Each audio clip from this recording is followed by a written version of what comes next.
Assalamualaikum warahmatullahi wabarakatuh. Kali ini masih dalam kajian yang mendetil tentang perbandingan wujudiyah Hamzah Fansuri dan filsafat Mula Sadra. Buku ini ditulis dengan antaranya menganalisis kajian wujud dari berbagai khazanah pemikiran Islam. Salah satunya yaitu yang memberikan kontribusi besar terhadap pemikiran daripada Mula Sadra, yaitu Ibnu Sina. Kita tahu dia adalah seorang filsuf yang sangat jenius, sangat cemerlang, yang dimiliki oleh dunia Islam dan sangat berkontribusi kepada dunia modern, yang oleh dunia Barat itu ilmu kedokterannya itu diambil dan dijadikan salah satu rujukan penting dari pembangunan ilmu kedokteran modern. Di antara pemikiran Ibnu Sina kenapa sangat signifikan, karena dia telah berhasil menyempurnakan kaidah filsafat peripatetik dalam dunia Islam atau disebut dengan al-hikmah al-masyaiyah, yang mana pemikiran tersebut oleh Ibnu Sina itu mencapai kesempurnaannya, baik dalam menyempurnakan gagasan emanasi yang telah diawali oleh Al-Farabi, kemudian dalam mengkaji tentang konsep-konsep wujud.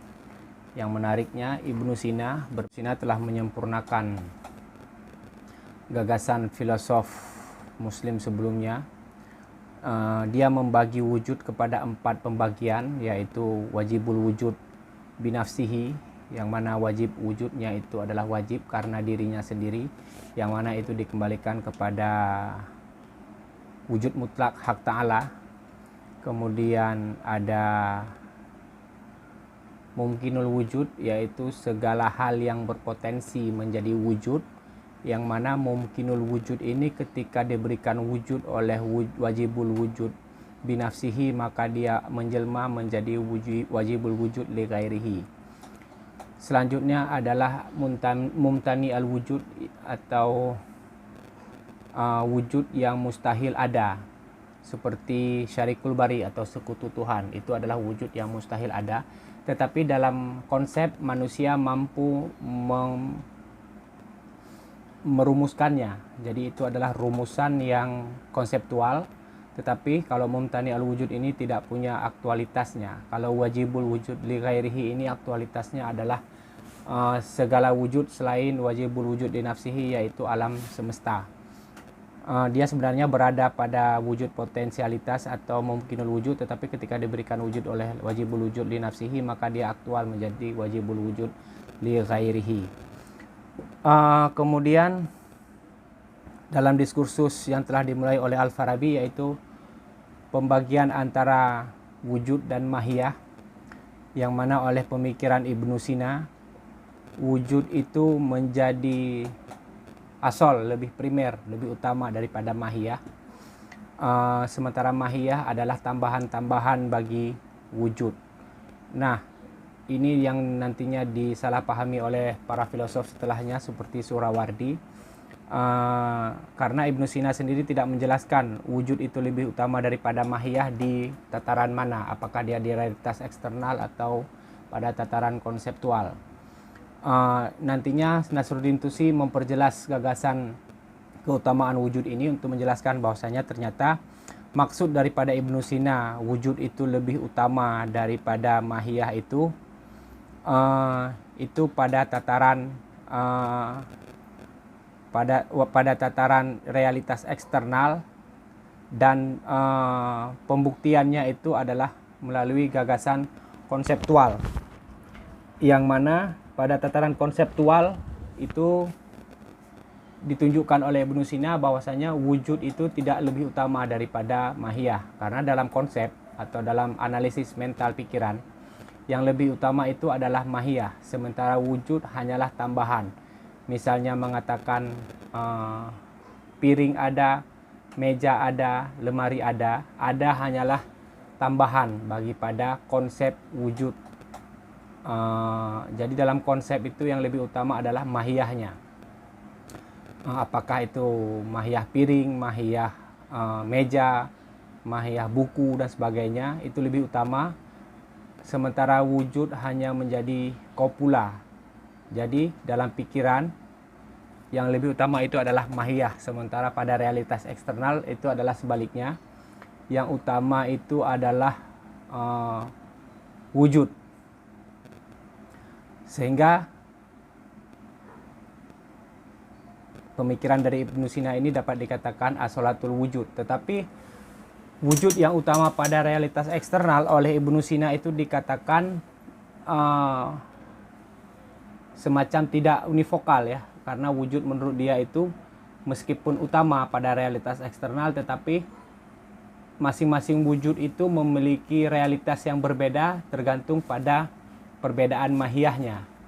Nah, ini nanti yang disempurnakan oleh Mula Sadra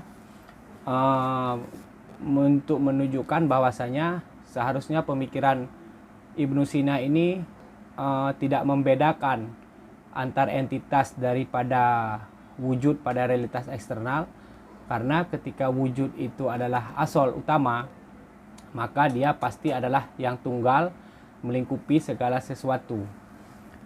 Kemudian pemikiran Ibnu Sina juga ada tentang konsep gerak, yang mana Ibnu Sina menerima konsep gerak Aristotelian juga, yang mengakui gerak itu berada pada tataran aksiden. Jadi substansi itu sebagai penopang, 5 kategori substansi sebagai penopang bagi 9 kategori aksiden, yang mana ketika terjadi gerak, terjadi perubahan pada 4 dimensi daripada aksiden, yaitu kualitas, kuantitas, posisi, dan tempat. Yang nanti pikiran ini dirubah oleh Mula Sadra dengan menunjukkan bahwasanya yang bergerak itu adalah aksiden, sehingga karena yang bergerak itu adalah substansi, yang mana pergerakan substansi itu berakibat pada pergerakan aksiden. Penerimaan konsep seperti ini oleh Mula Sadra tampak konsisten dengan prinsip identitas dan non-kontradiksi yang dibangun oleh peripatetik, karena setiap entitas itu absolut bagi dirinya sendiri. Ketika terjadi perubahan, maka dia berproses menjadi entitas yang lain. Hal ini berbeda dengan cara pandang daripada Mula Sadra yang melihat bahwasanya segala entitas itu secara substansial bergerak. Dimensi-dimensi yang melibatkan hukum gerak yaitu subjek yang bergerak, kemudian sebab yang menggerakkan dia, lokasi bergeraknya itu asal gerak, tujuan gerak, dan perubahan pada waktu. Kemudian hubungan antara jiwa dan jasad menurut Ibnu Sina ini dapat kita analogikan seperti jiwa itu semacam pengemudi bagi jasad. Kalau kita sekarang bisa katakan sebagai masinis, jiwa itu seperti masinis, jasad itu seperti lokomotif. Masinis menggerakkan lokomotif, dia mengendalikan lokomotif itu. Ini nanti disanggah juga oleh Mula Sadra dengan menunjukkan bahwasanya jasad itu keseluruhannya adalah aktualitas daripada jiwa. Landasan argumentasi Mula Sadra untuk menjanggah hal itu karena menurut daripada Mula Sadra bahwasanya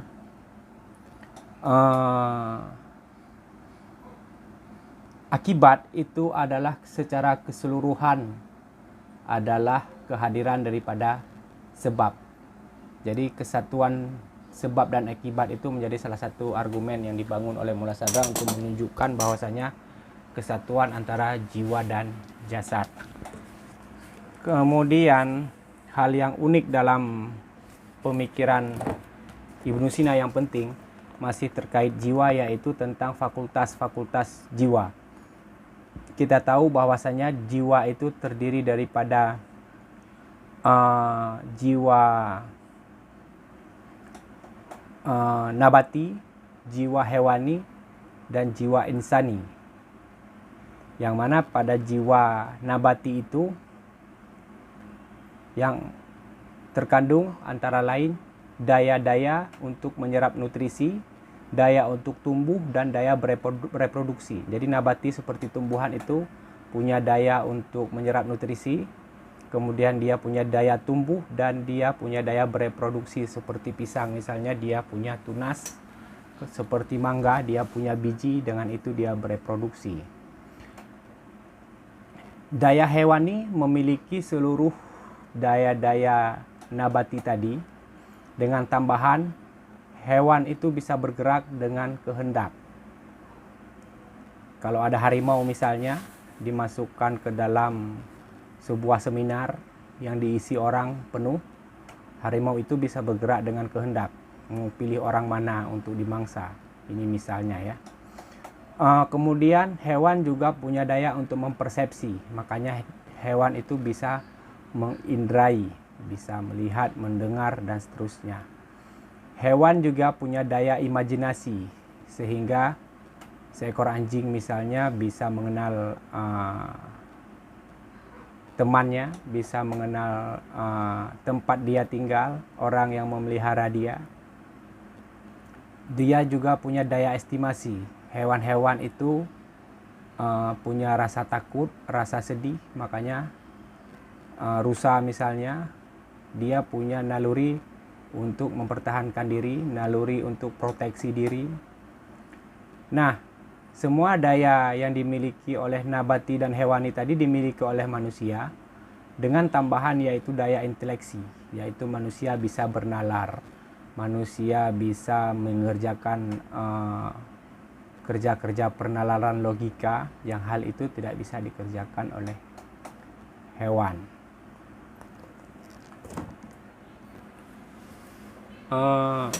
Dengan konsekuensi pemikirannya tadi, Ibnu Sina berpandangan bahwasanya ketika manusia itu meninggal, maka jasadnya itu hancur,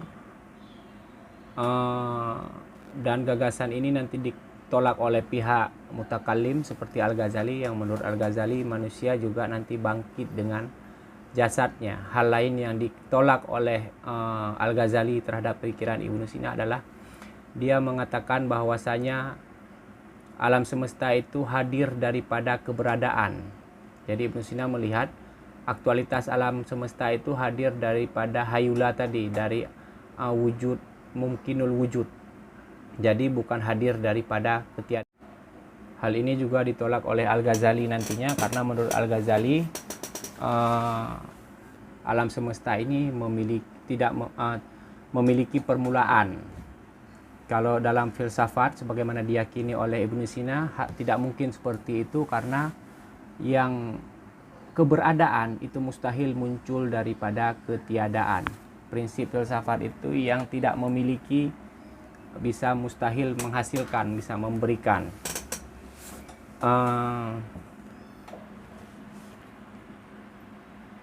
Sebenarnya kajian tentang pemikiran Ibnu Sina ini pernah dibahas juga sebelumnya ketika kuliah bersama mahasiswa di kelas.